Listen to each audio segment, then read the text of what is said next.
body regulating accounting profession in India for the year 2015 and 16. He is Deputy President of Confederation of Asian and Pacific Accountants, CAPA, for the term 2015 and 17.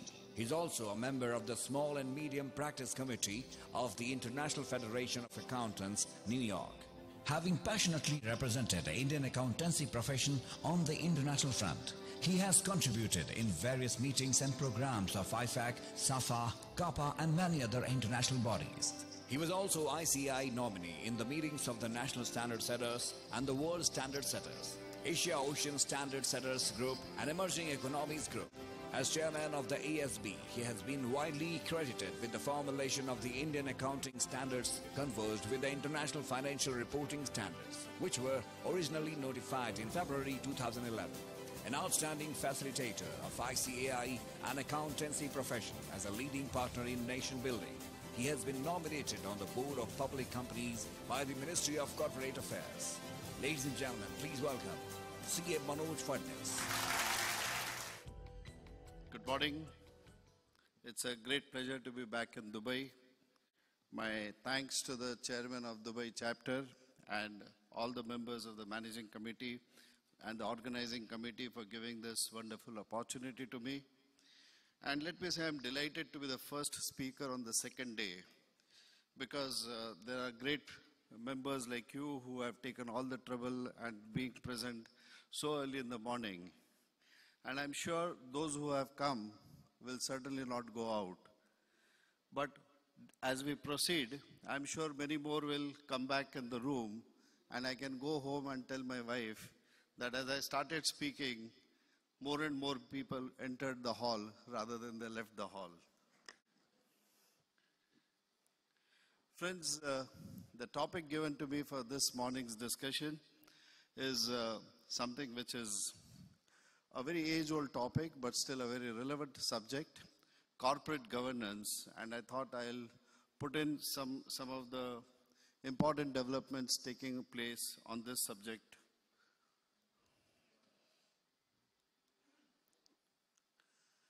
So to begin with, this is an old definition of corporate governance. This was there in the Cadbury committees of 1992, formed in UK. And this, in a way, sets out what is the corporate governance about, what is the responsibilities of the board and the stakeholders too. So just reading from this important definition on corporate governance, it says the Cadbury Committee defined it as saying that it is the system by which companies are directed and controlled. Boards of directors are responsible for the governance of their companies. The shareholders' role in governance is to appoint the directors and auditors and to satisfy themselves that an appropriate governance structure is in place. The responsibilities of the board include setting the company's strategic aims, providing the leadership to put them into effect, supervising the management of the business, and reporting to the shareholders on the stewardship. The board's actions are subject to laws, regulations, and the shareholders in the general meeting. And this, in a way, sums up all that what is corporate governance, even more than 2 decades from when it was first written, somewhere in 1992-93. And it is still relevant in the sense that it finds place in all the corporate governance reports which one could see, and based on which the recent models have been developed. So to set this agenda for discussion, I picked up a few topics. I would be taking you through the UK Corporate Governance Code 2014. And the reason why I selected this Corporate Governance Code is, one is what is there in India, I'm sure most of us are aware of. So I thought I would look at the UK Corporate Governance Code for 2 reasons. First is, this is a code which is based on the principles of comply or explain. So it is not mandatory, but it sets out the general principles, and in case a company is not following them, All that the company is expected to do is to explain the reasons why it is deviating from those principles. And the second reason why I thought this to be useful is because the Financial Reporting Council in the UK has in January this year come out with Developments in Corporate Governance and Stewardship 2015 report, which maps how companies are complying with this code. So this being a very recent report would give an insight into what the code is and how it is being followed in a very important jurisdiction. Then friends, there are very important matters governing the statutory auditors in terms of the European Union's directives in 2014, and which as a profession will affect many of us and will also set in what is likely to take place in other jurisdictions over a period of time. Needless to say, some of those matters which are there in the 2014 code, more particularly with respect to rotation of auditors, are already in place under the Companies Act 2013 in India. But there are still other provisions which I thought are relevant and important to all of us. Then we have a Companies Amendment Bill 2016, which is before the Honorable Parliament, to make certain corrections to this Companies Act 2013, make it more workable, and also it brings out, in a way, the dilemma between corporate governance on one hand and ease of doing business on the other hand. And there are certain issues which we could discuss. Then we have SEBI, which has come out with a new listing and obligation disclosures regulations in December 2015, and which is a new set of regulations mandated for the Indian corporates. And finally, I would also be taking up some important aspects with respect to financial reporting standards and how they help in bringing more transparency. So this is the UK Corporate Governance Code brought out by the Financial Reporting Council, which would be the first thing which I thought I will start with this discussion.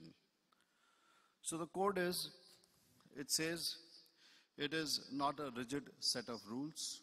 It gives the overall provisions, the main principles and the supporting principles, and it brings out very clearly that while the companies are expected to follow what is there in the code, but it warns the shareholders in terms of saying that if these principles are not followed, it does not mean that there is an automatic breach which is committed by the corporates, and the corporates could have very valid reasons for deviating from them. So in a way, it emphasizes the need for a more vigilant shareholders so that they should be aware of what they should expect from the corporates, and in case those corporates are not complying with those principles, they should dive deep and see what could be the mitigating reasons why those principles have been deviated from. Under the Indian Companies Act, we have normally been used to having something which is mandatory. And in a country like India, where we have a different set of an environment, compliance generally comes when it is mandated under the law. But the Companies Act 2013, as you would have seen, also has some very important provisions which are built on this concept of comply or explain. And the most notable amongst this is the issue relating to corporate social responsibility contained in Section 135 of the Companies Act 2013, which requires the corporates to spend 2% of the average profits of the preceding 3 years for meeting the corporate social responsibility targets. And those expenses, as per the guidance note brought out by the Institute last year, those expenses are required to be charged off to the profit and loss statement. At the same time, they are not allowed as a deduction in computing the total income of the companies. So we have now an environment where we are starting to see what is this comply and explain, comply or explain, Many of the companies, because this came in for the first time in the financial year 14-15, have not been able to meet the targets of meeting out or spending for the corporate social responsibility objects, have been explaining through their board reports as to what they have and how they would be spending in the times to come. So this comply or explain is a new development which is taking place. It is there in this UK code, and I find that it is now also finding place in other provisions of law, as I said, Companies Act 2013. The UK code is having 5 sections. We will run down these sections briefly, but just to have an idea of what those provisions are. Section A on leadership, Section B on effectiveness, Section C on accountability, D on remuneration, and E is relationship with the shareholders. So the Section A on leadership, it talks about the need for every company to be headed by an effective board which is collectively responsible for the long-term success of the company. More of a motherhood statement which nobody could deny, but sets out the basic tone for the compliance of the corporate governance. The code states that it is the board's responsibility to put in an entrepreneurial framework within the 4 corners of proper governance and have proper checks and controls and balances, so that the entrepreneurial risk and the entrepreneurial leadership, which is essential for the growth of the company, are carried out still within a framework of what the law could set out to be. So while the responsibilities of the directors would include putting in place goals and objectives so that the strategic growth of the company can take place, at the same time to ensure that the policies of the companies are carried out within the framework of the law.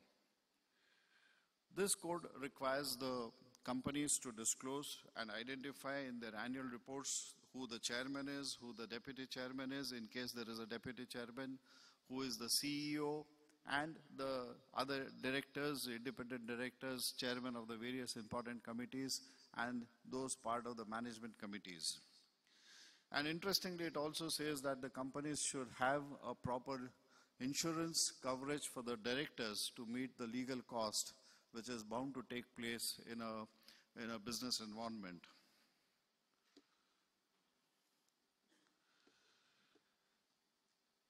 The second is, it says that there should be a clear division of responsibilities at the head of the company between the running of the board and the executive responsibility for the running of the company's business.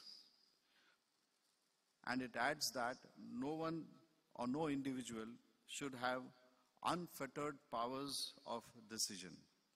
So what is ideally being talked about is having a chairman of the board who is not an executive of the company, and thereby you have 2 positions, the chairman of the board being different from the CEO of the company. Now we find that this concept is also gaining popularity, particularly in context of public sector banks. As I was told, a very distinguished past president, honorable and a very dear friend, Mr. T.N. Manoharan, who was here and who is chairman of a very big bank in India, without being the head of the executive functions of the bank. So the public sector banks in India have moved from having one person who was designated earlier as chairman and managing director of the bank to having 2 positions, chairman of the bank being different from the managing director of the bank. Not that it is there in all the banks. State Bank of India is yet to have it, but large banks like Canara Bank have this position today in place. Bank of Baroda, another very large public sector bank, also has a similar position, and that is the roadmap for the public sector banks in India.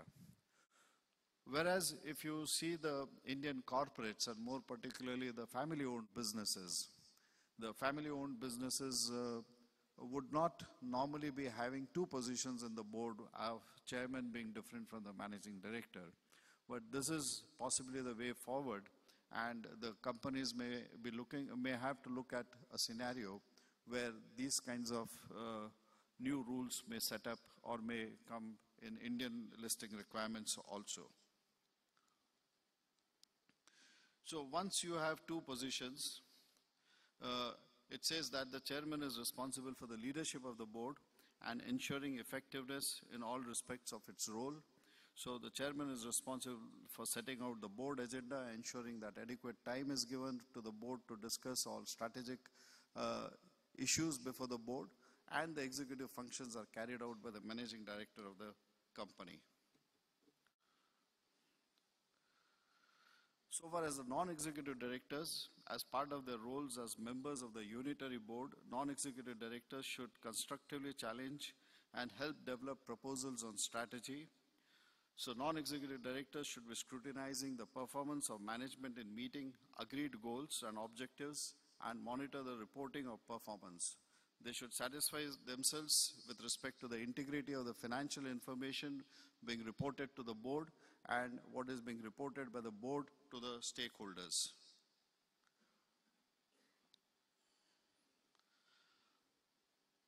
The composition of the board to have an effective board, the code says the board and its committees should have appropriate balance of skills, experience, independence and knowledge of the company to enable them to discharge their respective duties and responsibilities effectively. So you'll see that it is more of a principle-based requirement and not a prescriptive requirement where the principles are being laid down, and it gives a framework within which the companies would be required to comply with these requirements.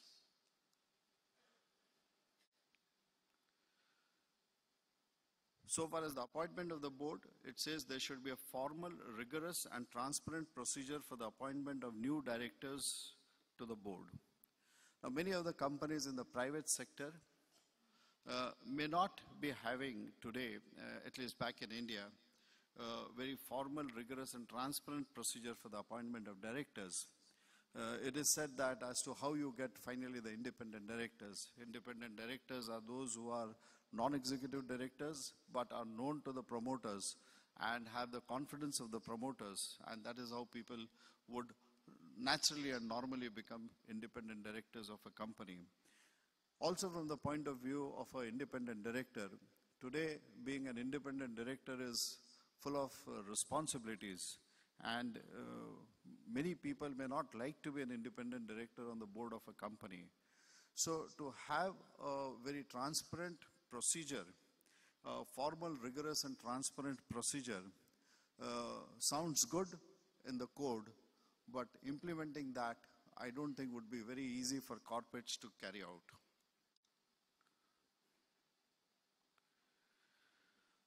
Regarding the commitment which is expected from the directors, all directors should be able to allocate sufficient time to the company to discharge their responsibilities effectively.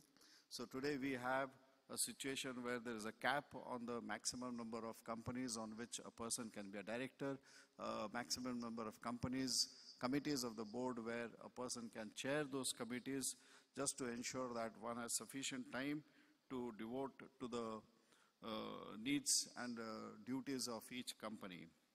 Interestingly, this code also says that the board should not agree to a full-time executive director, a full-time executive person who is in employment elsewhere, taking on more than one non-executive directorship in case of a listed company in the UK. So given the fact that a person who could be a managing director of a company becoming a non-executive director on the board of another company, it says it should be listed to not more than one. This is something very would not be very easy to comply with, at least given the kind of composition of the boards of the listed companies in India as they are today, and many people being on the boards of various other companies. But here the court says that he should, executive director, one who is an executive director on the board of one company, can be a non-executive director in terms of only one other listed company.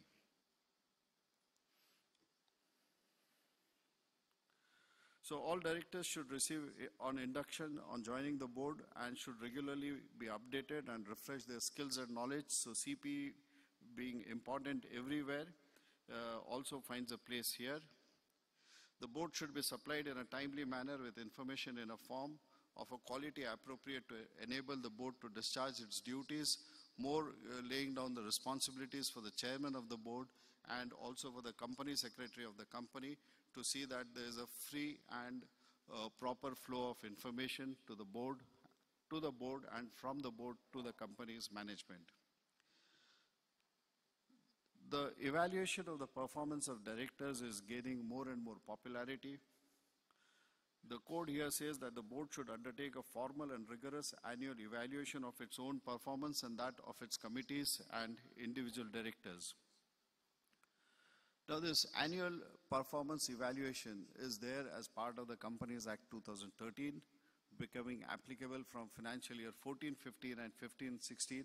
So we are seeing reports coming in the board reports where the board is saying how it has carried out the performance appraisal of the fellow directors and the chairman of the company. But this is one area where a lot still requires to be done, and there needs to be more rigid and more formal manner of evaluation of the performance of directors. This is certainly an area where we'll be seeing lot more reporting in terms in the future, but this is one very interesting and very new area which is emerging in the corporate governance. Then all directors should be submitted to re-election at regular intervals, so which is a part of the corporate requirements for a long time, nothing new. Then with respect to the accountability and reporting by the board should present a fair, balanced and understandable assessment of the company's positions and aspects. So this fair, balanced and understandable, these are three very key and important terms used in the code. Today, the annual reports at times have an overdose of information. A lot of information there in the financial statements, which of course are mandated by the financial reporting standards. But we have management discussion and analysis, we have the other directors report, and besides that, the other reports which are there in terms of corporate governance reports and secretarial standards reports certainly makes the annual report very bulky. So there is a lot of information, but the question is whether it is understandable, it is balanced, and whether it shows a fair representation of the transactions and the performance of the company. So these are the key words, and what is really required is to have a proper cross-linking of the same information which is contained in the annual report. Many a times it has been seen that the companies would have disclosed certain information in the part of directors' reports which may be at variance with what is there in the financial statements. So typically, like what is a segment and the way the segment reporting would have been done in the financial statements may not be in consonance with the kind of information and the kind of risks and rewards which the management has identified while reporting on the business of the company. And this has been one gray area which has been always observed, that there is no proper linkage between the information which is provided in the different parts of the same annual report. And as members would be aware that today there is a requirement even for the statutory auditor to have a look at the information which is being contained in the other sections of the annual report and see that it does not contradict what information is there in the financial statements. And if it is contradicting, to check up whether the information given in the financial statements is correct or otherwise.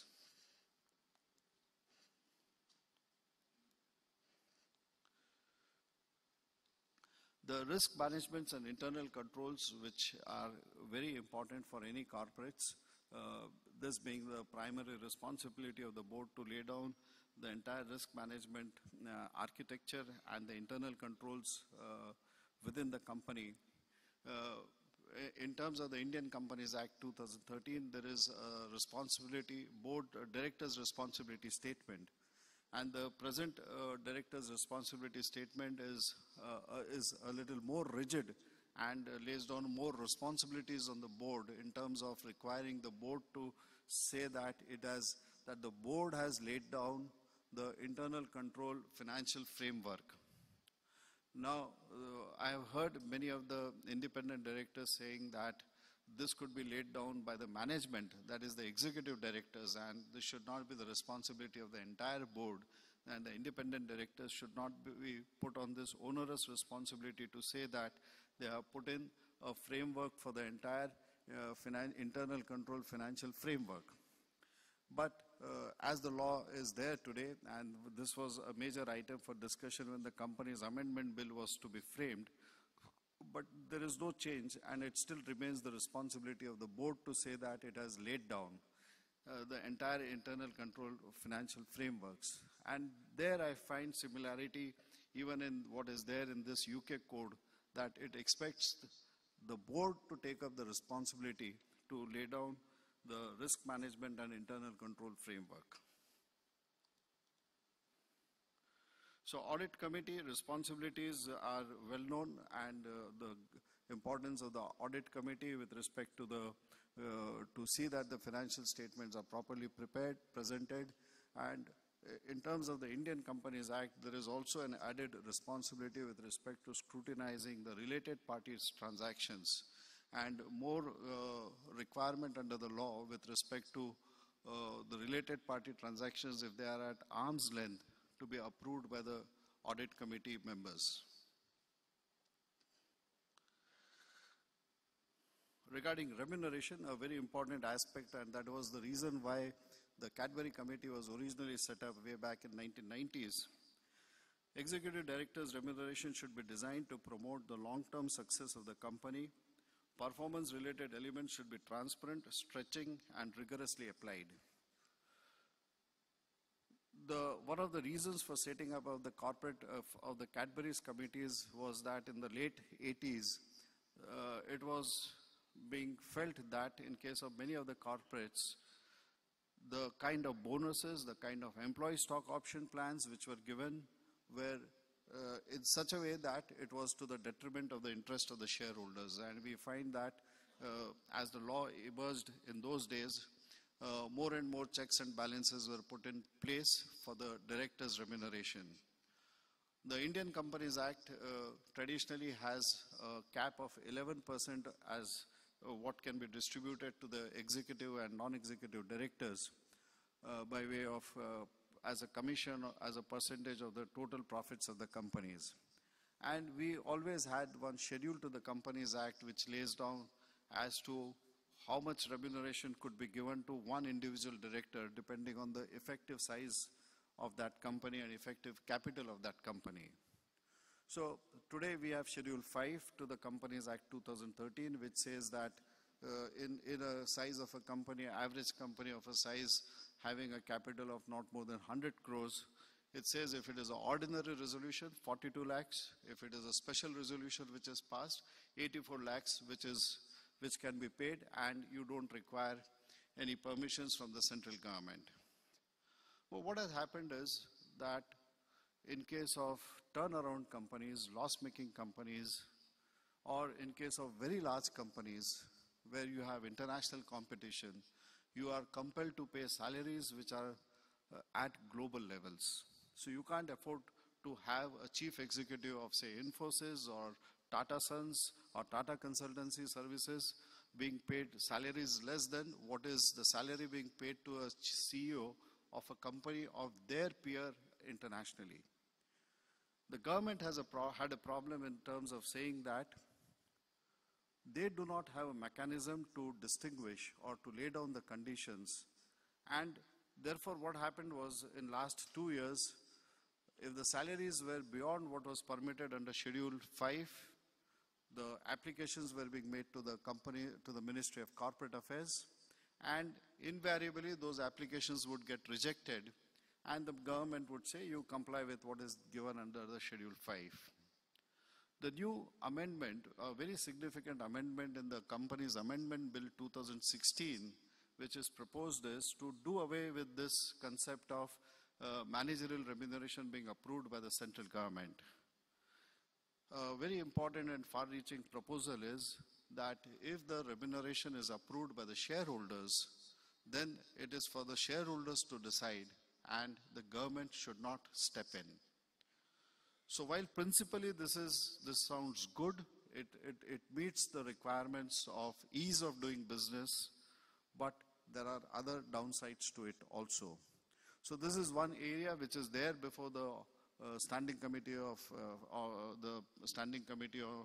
Finance, the Parliamentary Standing Committee on Finance, where the Companies Bill, Amendment Bill 16 is before this committee.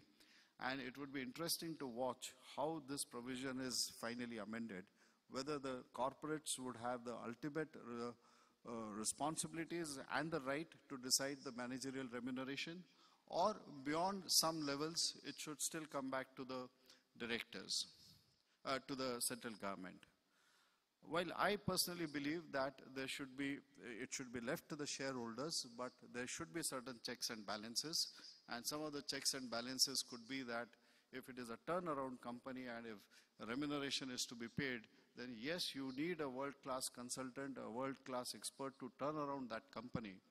But then there could be checks and balances that he should not be a promoter, he should not be a relative of a promoter, or the company should not have defaulted on the payments, on the repayment of public deposits, so on and so forth. But managerial remuneration has always been a subject matter of debate, and this is one area where legitimately there could be different views.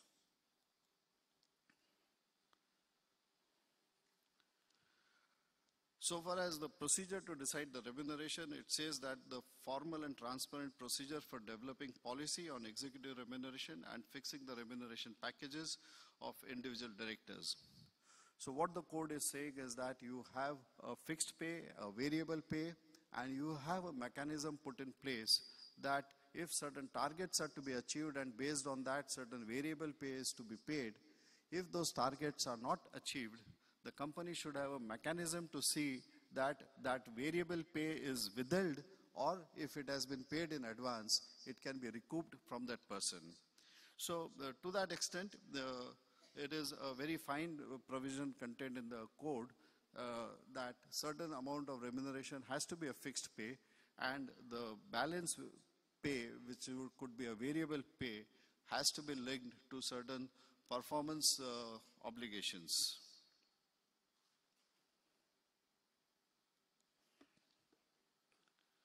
So relationships with shareholders, to encourage the minority shareholders to come and debate and to see that there is a effective discussion in the board and the shareholders, and it becomes the responsibility of the board to ensure that there is a proper communication with the stakeholders and the shareholders. Now, in the background of this code, this requirement which was there last amended in 2014, this January, the FRC, the UK Financial Reporting Council has brought out this corporate governance and stewardship report, which looks at how the provisions of this code have been implemented by the companies. So on an overall basis, it acknowledges that there has been a fairly good compliance with the various requirements, and wherever there has been departures, those departures have been properly explained. In terms of those areas where the non-compliance has been seen, the top 10 non-compliances have been listed out in this report. And as you see in this slide, it talks about those issues which are quite common, but very where the compliances take some time, like having 50% independent directors on the board, or more than 50% independent directors on the board. And as I said earlier, it is not so easy to get a good person to join your board as an independent director. So these are provisions which would rightfully take time for companies to comply with. And therefore, the top 10 compliances include not having more than 50% as independent directors, audit committee memberships, remuneration committee memberships, the chair of the company being independent. Then one very important development which is taking place in European Union, and I'll like to spend some time on this later on, is audit tendering, then external board evaluations, shareholders dialogues, or matters relating to the chair and the CEO being different, nomination committee memberships, and independence of non-executive directors. So compliance with the selected provisions between 2014 to 15, both for the premium listed companies and smaller companies on the London Stock Exchange, has been said to be have improved between 14 and 15, and by and large these companies have been either complying with these provisions or suitably explaining them. So how they have explained is there in this slide to see, where the less than half of the board comprised of non-executive directors. So one of the companies mentioned this. The board currently comprises of chairman, 6 non-executive directors, 6 executive directors, and additionally so-and-so served as a non-executive director throughout the year. The board, having given due consideration to the matters, considered the other 5 non-executive directors to be independent. And finally, it goes on to say that largely this gentleman XX remained an independent non-executive director until the date of retirement. So there is an application of mind and to say that this has been complied with. One could always challenge this and say that this is more of English and less of compliance. And the language is camouflaging what ought to have been by way of compliance. But as the code essentially says that departures should not be looked upon as a breach of the provisions. So time needs to be given to the corporates to ensure that they move to these requirements which are contained in the code. But this other next slide, and this kind of a disclosure which is there in some other annual report is quite bold, transparent, and it says, we did not comply during the year, nor do we currently comply with the code requirements on the number of independent directors. The board remains of the opinion that its size and composition should reflect the needs of the business and seeks to achieve this in compliance with the code. So the company has made a very candid admission that it is not complying and nor does it intend to comply in the near future, and it is giving more importance to having executive directors on the board to meet the larger objectives of the business of the company. Now this is a good compliance in the sense that what is not done is not being camouflaged, is being openly admitted, and then it is for the shareholders to take a value-based decision. Then there are, the report contains explanations where companies have not appointed chairman and CEO separately, and the reasons have been properly disclosed, and what is the roadmap to ensure that it would be done in the near future.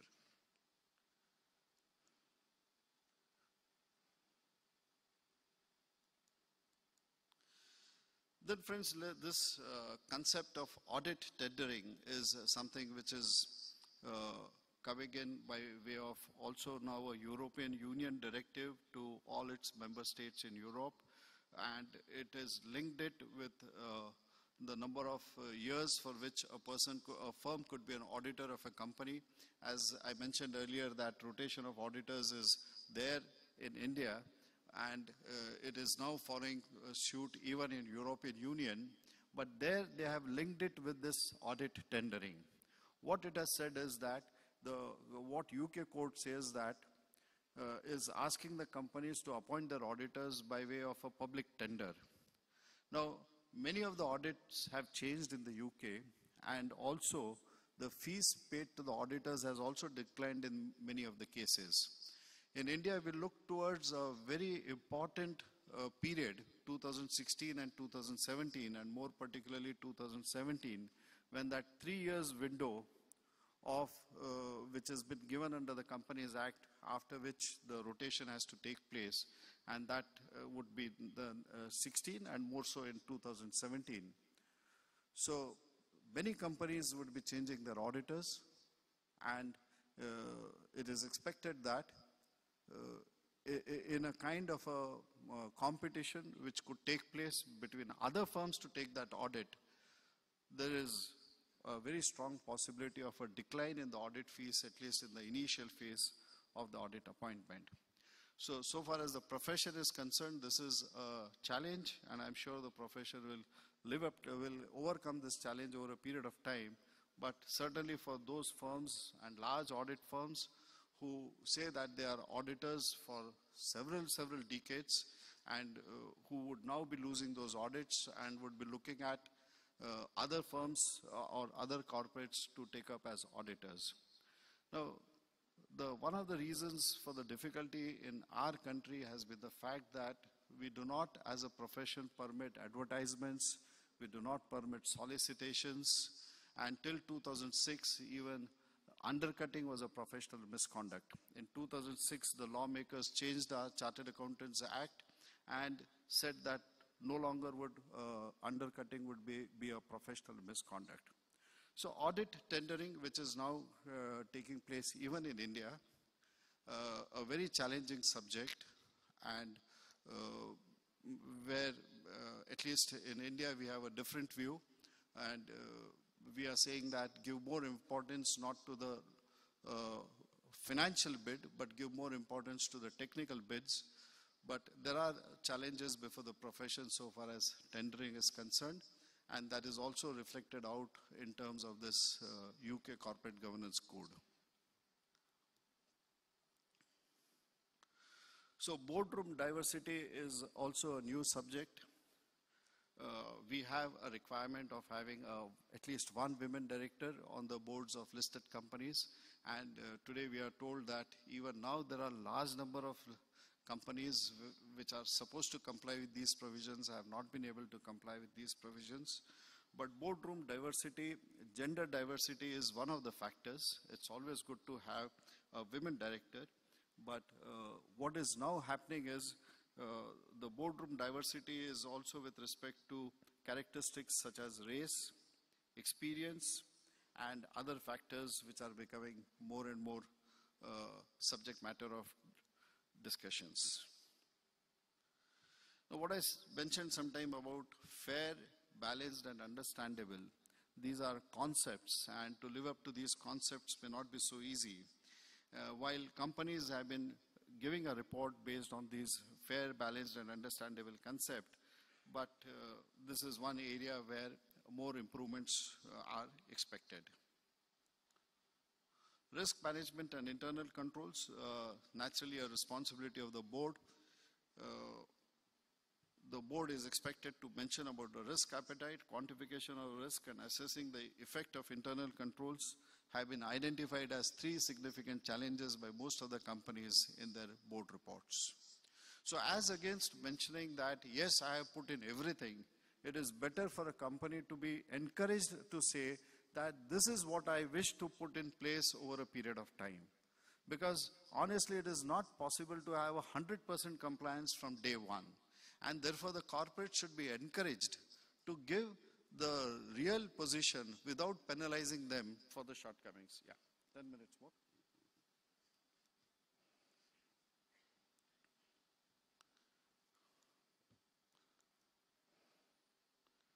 So remuneration, as I mentioned earlier, shareholders' engagements need to have increasing dialogue with the minority shareholder, and a lot of minority voting taking place.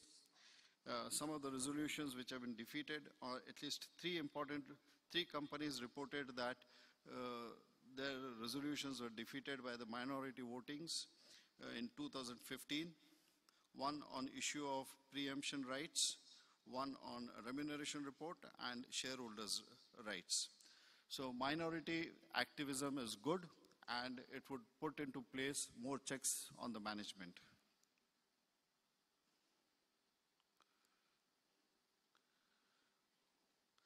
Now, besides corporate governance, the report on stewardship and engagement, this report says the quality of reporting to improve, to give a clear picture on stewardship issues, and more is expected to come out, or the expectations are that the reporting would be still better in the time to come with respect to the stewardship roles, how not just the financial performance, but on various other key factors which are non-monetary in a way. Then the European Union directives on statutory audits. This is 537 EU 537/2014 dated 16th April 2014, which is bringing out matters relating to audit fees, non-audit services, transparency reports, and it is also talking about joint audits. Joint audits has been very common and very popular in India, particularly in case of public sector banks and public sector undertakings, and also in context of some of the large corporates. But joint audits have not been so popular in the Western world. But in view of the changes which are taking place, and more particularly with respect to rotation of auditors, joint audit is one subject which is being looked at more closely, even in the EU. So it says that this EU directive is saying that the fees for provisions should not be based on contingencies, which is a fair statement. We have been following that as part of a code of ethics right from the beginning of our formation of our institute. Second, it says that permissible non-audit fees to be limited to no more than 70% of the average fees. So the non-audit fees to be restricted to 70% of the audit fees. What we have in India since 2002 is that the fees paid for management consultancy services should not exceed the audit fees, because audit fees is determined by the shareholders in the general meeting. So for management consultancy services, that fees should not exceed what is there as decided by the shareholders. The current thinking is it should be restricted to 70% of the fees paid for audit services. But the third is something new, where fees exceeds 15% of the audit firm, total audit fees. The firm is required to demonstrate to the audit committee how it would remain independent of the management when it carries on the audit of that entity. Because one of the identified threats, even by the IFAC, is that if an auditor is too much dependent on one entity for its fees, there could be a chance of compromise on its ethical integrity. So here, if it is 15% is one benchmark. If it is going to exceed 15%, then the auditor has to report to the audit committee about how it would maintain its independence.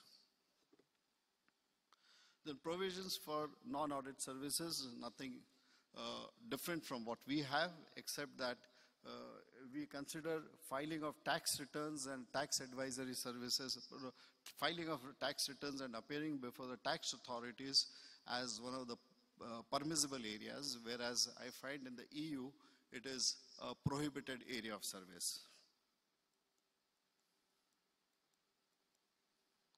Transparency report is something new which we don't have in India.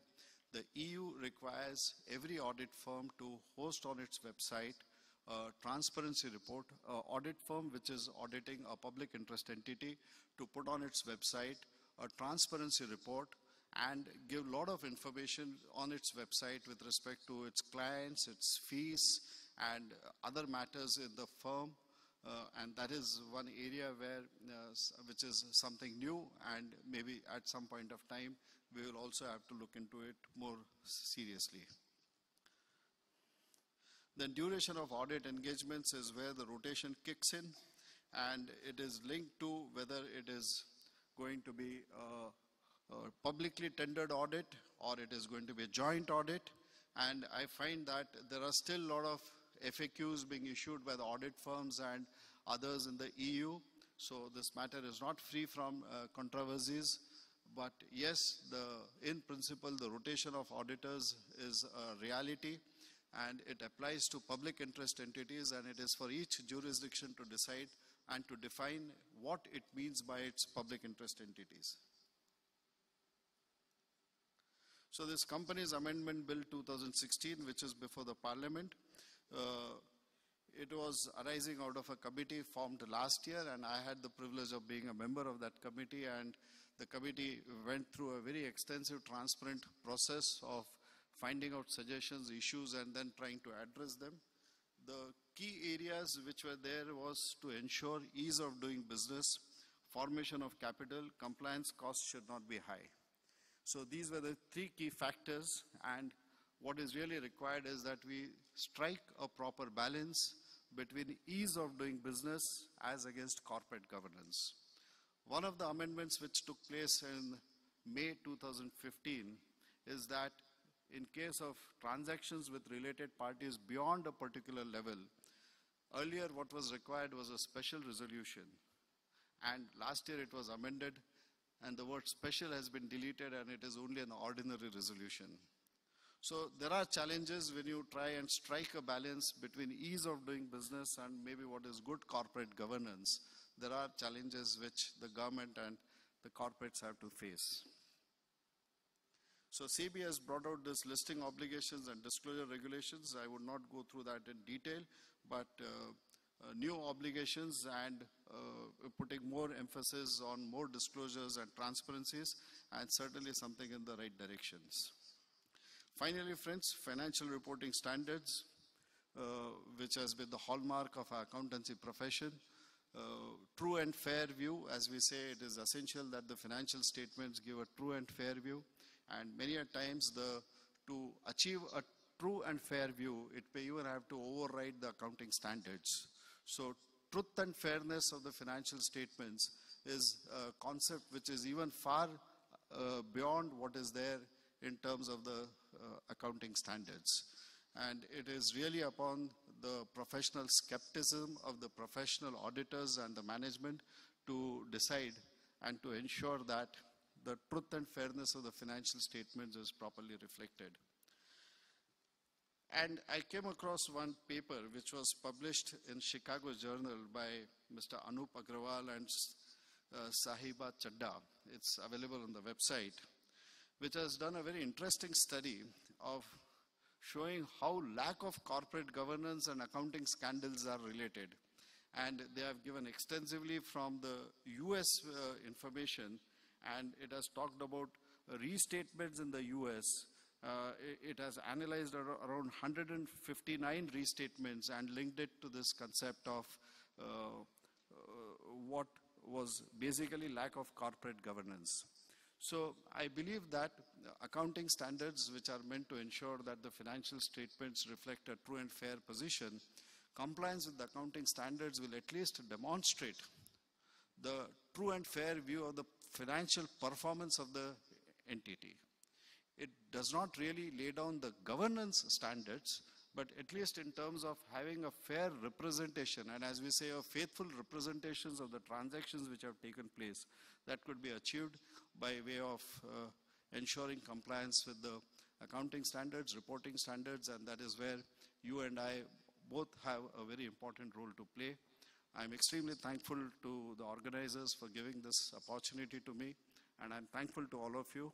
And as I said earlier, now I see the hall is full, so I can go back and tell my wife what I mentioned earlier, that as I started speaking, more and more of you came inside the hall. Thank you so much.